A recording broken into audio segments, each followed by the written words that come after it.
Welcome back to Crazy Canuck Trucking. Thank you, everybody, for joining us again. And just a reminder, this is part two with Carolyn Bueckert. So if you haven't listened to part one yet, go back to the previous episode and listen to part one. And we will jump right back in. Don't forget to like, share, subscribe, and talk to your friends about this. Well, we've heard about the past and what you guys are doing now. Do you guys have any big plans for the future together or for yourselves, your community? What's going on now? Yeah, so our community from where we did live, like since the accident, we moved, but we're still part of that community. It's just over an hour away, and we still farm a little bit out that way. And we still have family out there. Jake's parents live out there, so that's nice. We can visit there. And but yeah, no, like even last night, we're in a new community, bigger, and I was able to volunteer. And and that's all it takes is just some time sometimes. But yeah, it was kind of fun. And then my youngest, actually, she's in 4-H, so she came out and volunteered, and we did a food drive and toy drive for Christmas and for our local community. So that was a lot of fun, and a whole bunch in the 4-H group. So yeah. Nice. Nice. What are Jessie's plans these days? So she's 18 now, I believe, right? Is she finished? Yeah. She's finished high school? Yeah, so she just graduated. Just graduated. And she's working at the farm with her dad. So you saw them the other day. Like I'm at home in my office, or our office. We share an office, but they were at their office the other day, and she's been working in the office, but with the cattle, and kind of trying to get the feel of, more, I guess, adult work, and if she wants to be part of that long term. And also, I think she wants to go in for teaching. She wants to deal she wants to do elementary or kindergarten teaching, but also something with kids with disabilities, or I'm not too sure exactly. Like, she's not 100% sure. That's why she's taking this year off, but she does want to do something with teaching, and she does want to stick around the small community. You say she doesn't or does? She does. Yeah. She does. Okay. That's awesome. Yeah. So because of her accident and that, she does need to stay fairly close to Calgary. Amazing doctors there. So once you're an adult, so Children's Hospital is Children's Hospital, right? You don't go back there as an adult, but there is transition clinics, and they're pretty amazing. So we have a lot of the same doctors. They work in both clinics. So she has 3 doctors that follow her regularly, and she'll throughout what's been going on. It's a lot of Zoom meetings, but she does go up there to have physical appointments. But yeah, and then of course her general doctor here in town. But yeah, it's pretty amazing and how they want to be part. Like they love what they do. So yeah. You have another question, VIP? Yeah. This one's a little personal. I know I was just curious about the physicality of it.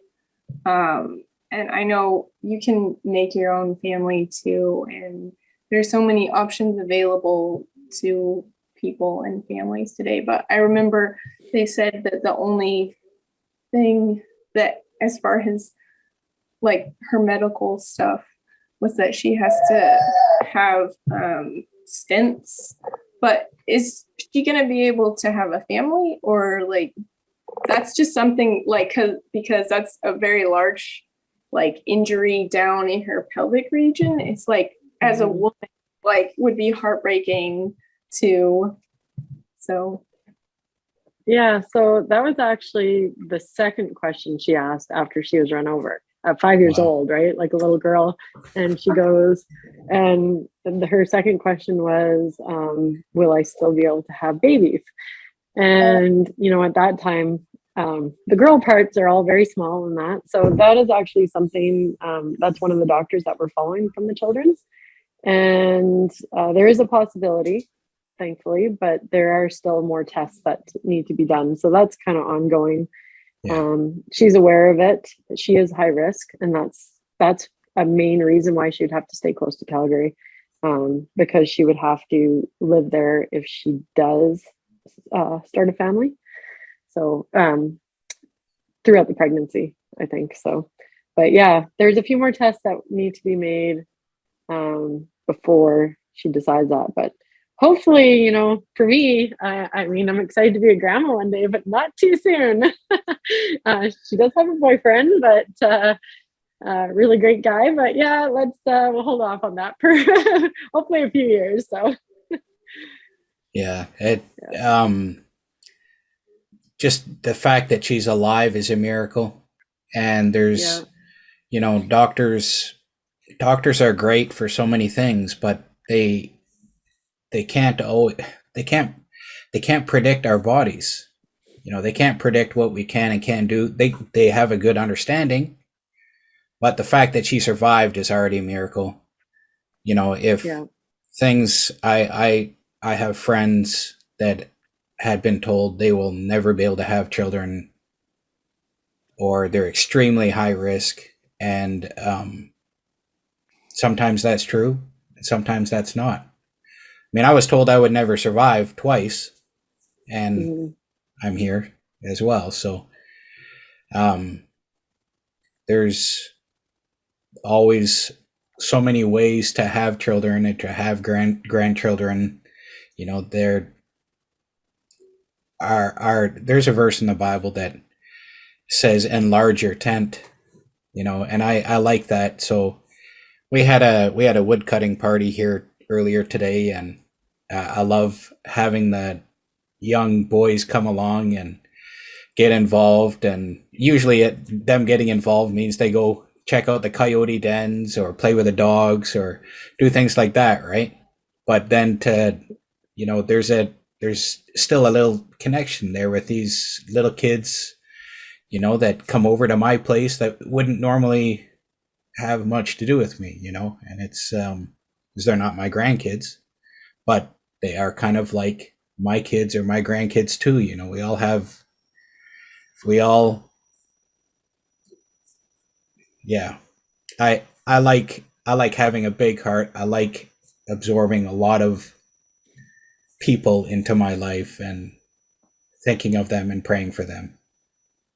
And yeah, well, and I think too that's kind of where she's at. So she was like, it probably will be high risk, but and she's talked to different people who've adopted, and we have a good friend, pastor, and his wife, and they're like auntie and uncle to our kids, and they adopted two kids from two different families, and they're now in their like mid to late 20s, and so it's really interesting to see, and it's actually kind of funny to see that these kids have taken on a lot of the personalities of adopted parents. So I was like, oh man. So I'm hoping like she'll work on her sarcasm just a little bit, turn it down a bit before the kids. But I mean, the humor's got to stay for sure. So, but yeah, no, she's come a long way. So I guess it's day by day, month by month, but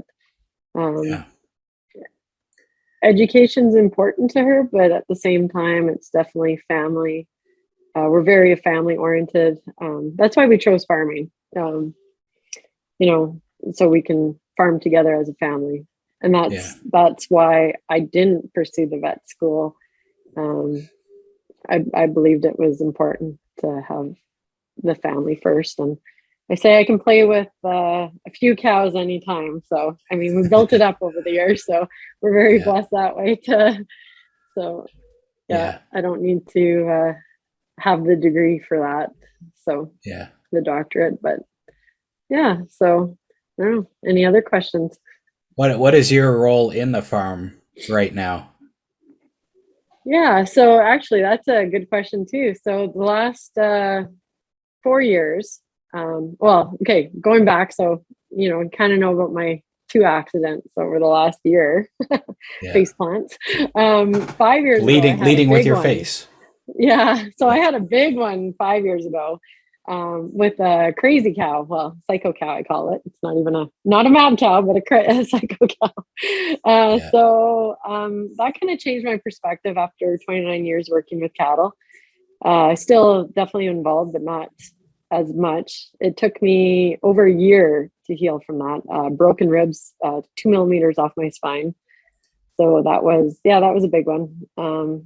And my youngest would have been 6 at the time. So it was my son actually that saved my life from that.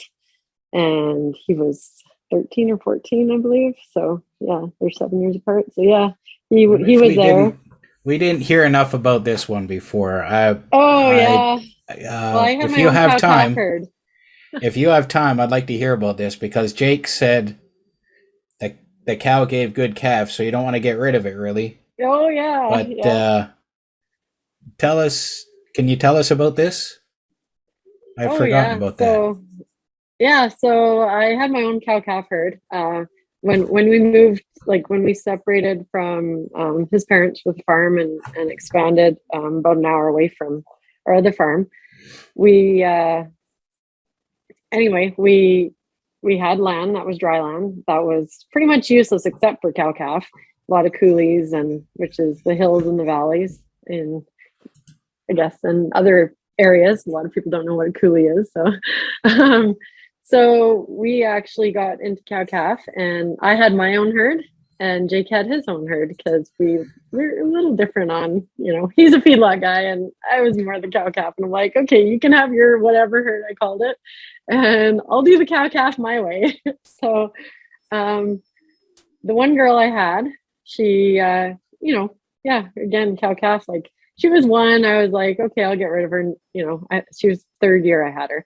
Okay, I'll get rid of her next year. But she was such a good babysitter. She kept the coyotes away, like where we ranch, you can't get there by truck or anything. It's either horse or maybe a quad. And so you're calving in February, March when it's snowy and the coyotes are hungry, right? So yeah, she was that cow that got rid of all those coyotes and any predators that came near the whole herd.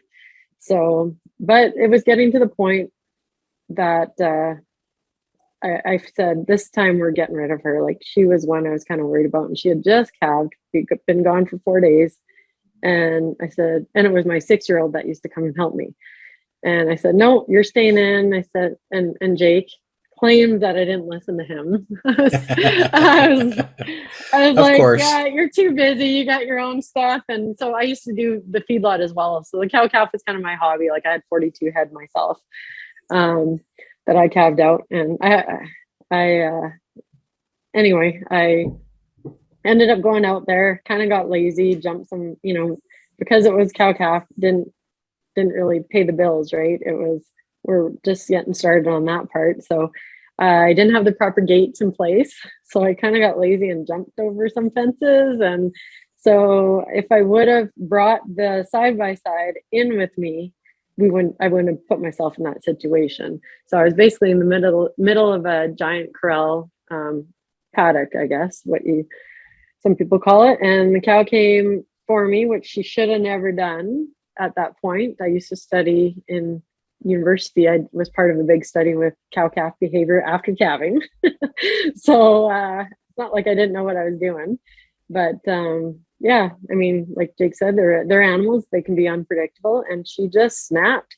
So she came at me, planted my hands, and first I tried to whack her on the nose with a 2x4. Didn't even phase her. So I had nowhere to run. I'm in the middle of the corral, right? So, anyway, I put my hands down. She her nose got right in my hands, and she threw me in the air like you see in the movies, like a bull throwing somebody, and she kept coming at me. And throughout all this, my son was there, young guy, and he picked up. He was a little stronger than me, I guess, upper strength and about my height. So he actually had to basically beat her off of me because she wouldn't quit. She kept hitting me with her nose and trampling me, and I kept rolling. I put my hand over my head. Like she didn't, no brain damage or nothing like that. I mean, my kids might tell you different some days, but I say no a lot. So yeah, no, I definitely attribute my life to my son, but it was pretty traumatic. I bit my tongue, so I ended up getting 16 stitches in my tongue. I come in and my two girls, so Jessie and our youngest was there, and blood coming down, and I managed to hop over the fence. And so one of them called Jacob and the other one called 911. And Jacob was going to be there because we're out in the middle of nowhere. So 911 was going to be 20 minutes and then another 20 minutes to the local hospital. So Jake was there in too. And yeah. And he's like, oh, your ribs are broken. I was like, oh, yeah, I'm pretty sure they are. And then I couldn't talk. And he's like, oh, so he used to make fun. And you heard about the bell. So the bell thing is pretty true. Yeah. It was their idea though. So, wow. But yeah, so it was a long recovery because I couldn't really move for about a month and a half, and they don't really do anything for broken ribs anymore. So basically you got to lay still and lots of pillows and carrying me back and forth around the house. And yeah, so my parents too, like they moved in with us for the 6 weeks or whatever that I couldn't really walk, and made meals for the farm, right? And again, it was spring seeding, like most inconvenient time.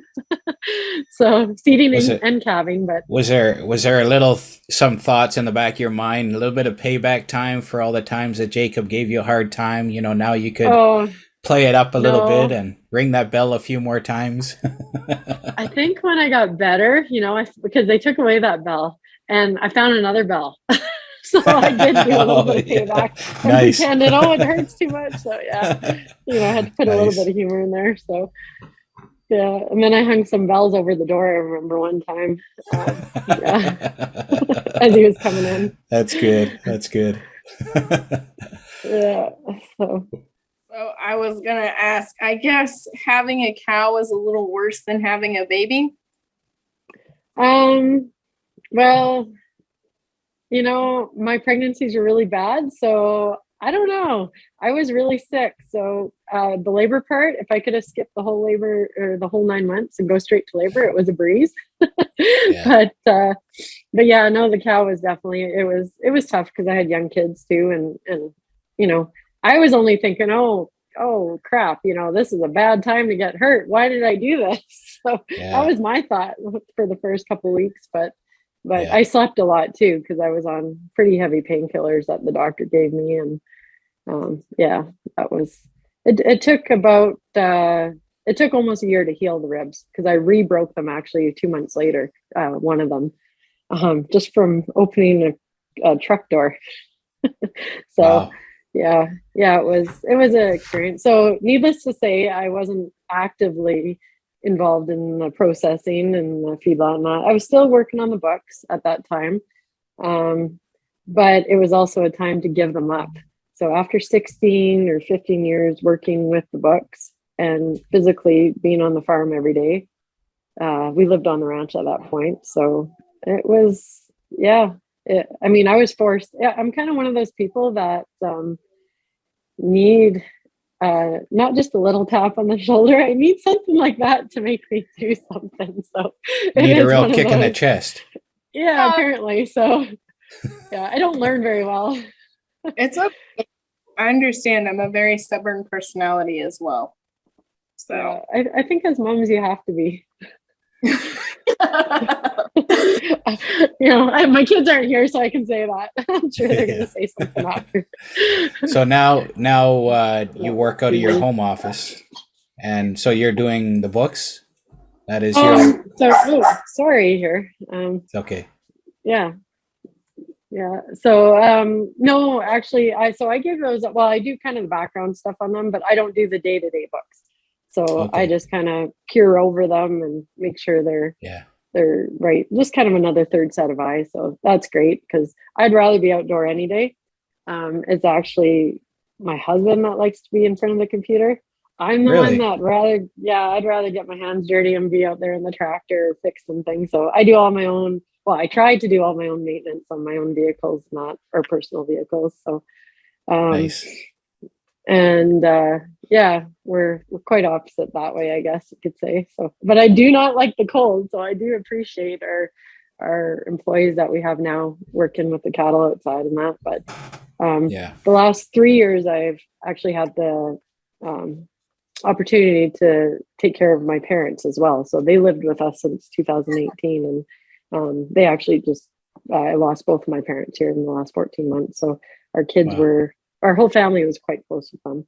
So they were, Nana and Papa were there since they were born, and they actually moved from near Edmonton, so a small town up there, down here to be closer to my kids about 13 years ago. So that was a big change for them after 42 years or whatever, 40 years, I think, being in the same house my dad was. So, what town did they live in? Devon. So Devon. oil town. Yeah. So that was I don't know if anybody knows the oil field, but that was the first oil pump jack and rig up there just outside of Devon. I thought it was Leduc. It's called Leduc number 1, but it's actually right outside of Devon. So those differences make a difference to those small things make a difference to the locals, right? Yeah, it's funny. Yeah, it's just on the south side of Edmonton, then, right? Yeah, southwest there. Southwest, yeah. Been through that area a lot. So I do have one more question. You said you studied animal behavioral stuff in college. Did you know who Temple Grandin is? Yes. Yeah. Pretty dope. Yeah. So we do a lot of we actually use a lot of videos and stuff, and we also we incorporate other things too at our feedlot and stuff. Lately we've done the bud box. That actually works better for the cattle at the feedlot. We do a lot of Temple Grandin. I can't even remember all the people, but we use a combination of teaching for the different people, because we don't believe in the old school way of yelling and screaming, and we get more done with quietness, we find, and your movements. And that's the other thing too, is so I'd say definitely 2 of the 3 of my kids have a gift with the cattle. So that's something we try to really work with. Like, our youngest is in 4-H, and she's like, at 6 years old, she knew where to stand without even me telling her what to do. And she had such a gift, and she can read those animals. And I think if she would have been out with me at that time, she would have been like, "Hey, Mom, you're not going in there." Like, she's that type of kid at that time. So yeah. But would you have listened to her? Yeah, that's a whole nother story. So I was wondering if you're going to comment on that. So explain to somebody like me and other listeners that don't know who this person is. What do you say? Temple Grandin? Mm-hmm. Yeah. So who is this? What? It's obviously somebody that knows about animal behavior and teaching people to work with animals in a good way. Is what I'm getting, so right? it's working with movements and quietness and where to stand, and so it's about working with cattle, and they teach there's a whole new Temple Grandin method, like how to work with cattle and that. So it's kind of interesting. Okay. So anyone can Google it and see for themselves different videos and that, and so it's kind of neat. They work, and we use them out on the ranch, like open 2,000 acre field, or we use them in the feedlot. So it's a big it definitely works. I grew up with range cattle, and I just had to learn from the boss or else. And with the range cattle we had, you did not fool around with them too much. So they were pretty hardy, and it was interesting. It's a lot of fun. It's different type of animals compared to feedlot animals. That's my experience anyway. Yeah, well, we do both. So we do all the way from cow calf now to the finished. So, and then bring it to our friends and family, and the packing plants, but friends and family on our plate. So we're very lucky to be doing that. But I guess too, that's another thing to mention too. Like when we stayed at the Ronald McDonald House, you know, we didn't have a lot of money at that time, but we had all this meat and we had all these we had farm eggs, you know, we had farm chickens, we had all the animals, and so we had the food at home. But because at the Ronald McDonald House, you get such a small piece of the fridge that we couldn't bring it, and we were over 3 hours away. So that was probably the hardest thing. So you know, I know you can't do a lot right now in person, but that is definitely one thing, is, you know, even just buying groceries and saying, hey, or even giving gift cards, right? So that was one thing that really helped us. We'd have friends coming through to Calgary or going up to Edmonton, and they would just drop off food, because huge expenses. And when you're in that situation, you're so exhausted, you don't want to be spending your time grocery shopping. So no. and I like, and to go someplace you don't even know where to go, right? So that was a big thing. I think that was the hardest thing, because I'm trying to make these meals and I'm trying to feed Jake because he's not getting free meals at the hospital. So I'm also with 2 kids. I'm trying to carry on like home, right? So but yeah, that's a big thing. But I think my part now, I guess going back to your question too, my part now is more the working with the employees and the families and that. I like to throw the party, so so I try to find ways to get around things. I'm probably a lot more, well, Jake is very social, but I am too. We're both pretty social, I guess. So and we like to show our appreciation for our employees are like a extended family, and that's how we look at it. I think it's very important that we see it like that, and we treat them like family. So Jake tells how, you know, he was losing a lot of employees for some years, and he finally realized that there's one common denominator, and that was him. And the way he treated his employees needed to change. So that maybe it has a lot to do with you stepping more into that role and helping them with that, or was it the process you guys worked on together? Oh yeah, definitely together. We did a lot of conferences, like just learning how to communication conferences, not even related to farming, some of them, right? But a lot of them, there is a couple of programs and different things that agricultural and even our veterinarians and that would arrange these conferences. And it was really neat because, I mean, education and networking is a big part of any business, right? Mm-hmm. So it was really neat to meet with other farmers at all levels. And like Jake said too, like we believe in asking the people that are way smarter than us, because, you know, sometimes I feel like, I'm like, wow, like I shouldn't even be in this room. I feel so intimidated that, you know, they know so much more. But it's really neat to learn from the people that have already did the mistakes in that. Like, hopefully we don't make them, but I mean, it's also good to make some mistakes yourself, right? Yeah. And then also everyone comes from a different background and different ideas. So it's just really neat to see. So we've done a lot of that together. It's like our date night. We don't get out much. So it took 10 years to go on an actual vacation. We didn't even have a honeymoon. So we can afford it. Yeah. When we were first married. So yeah, Egg Expo, which is like the farm yep. There you go. Fair or whatever. That was our honeymoon. Yeah.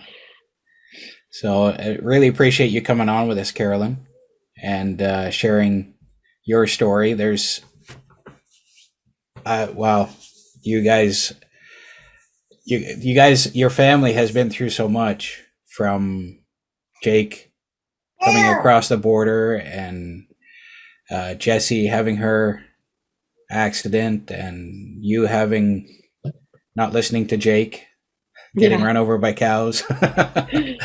You know, we make light of it a little bit, but you are all of you are such an amazing family, and I really appreciate you, all of you, being so willing to share your story with us and with our listeners. And so thank you very, very much, Carolyn. And there will be, the blessings will keep coming your way. I'm very confident of that, because you do good things and good things come back. And you, even when things aren't so good, you see the good, and that makes all the difference, right? You know, we can pull good out of everything. So you have any final thoughts before we wrap up, Carolyn? I guess kind of going along what you were saying is, yeah, we tend to, Jake always calls me, he'll call me a pessimist. I say I'm a realist.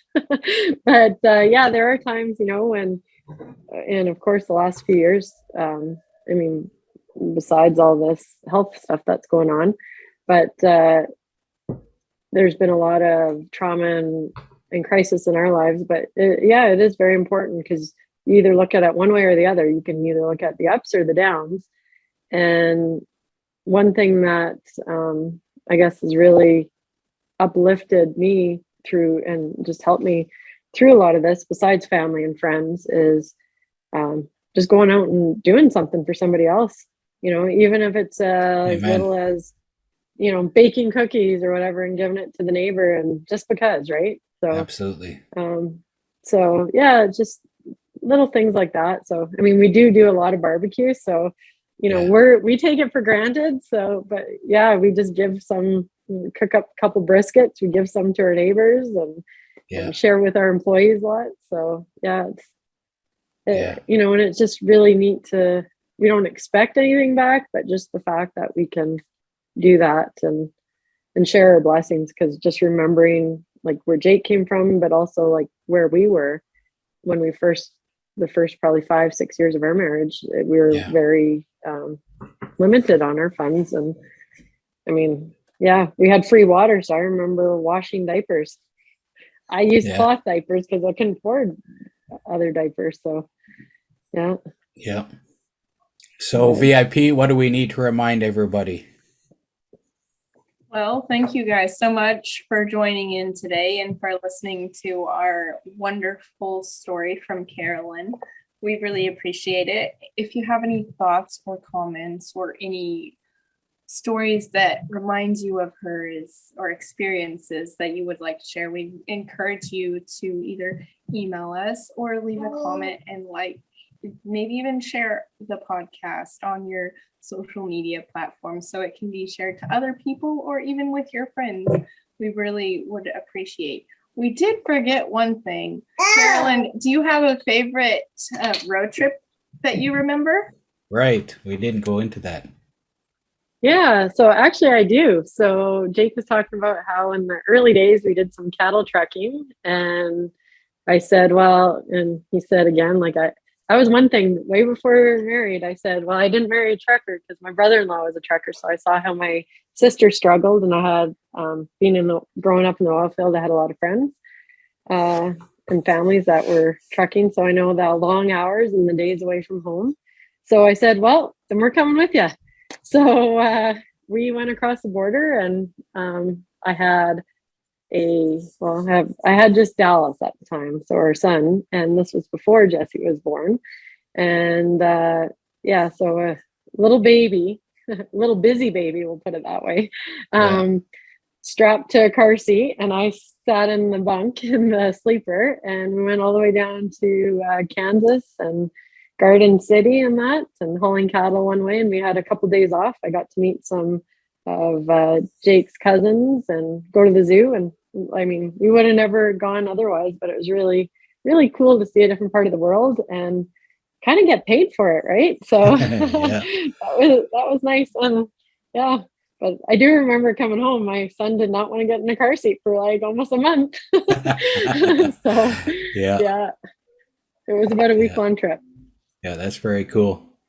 Very cool. So thank you, Carolyn. Thank you again very much. And thanks to everybody that listens and follows and shares and has been emailing.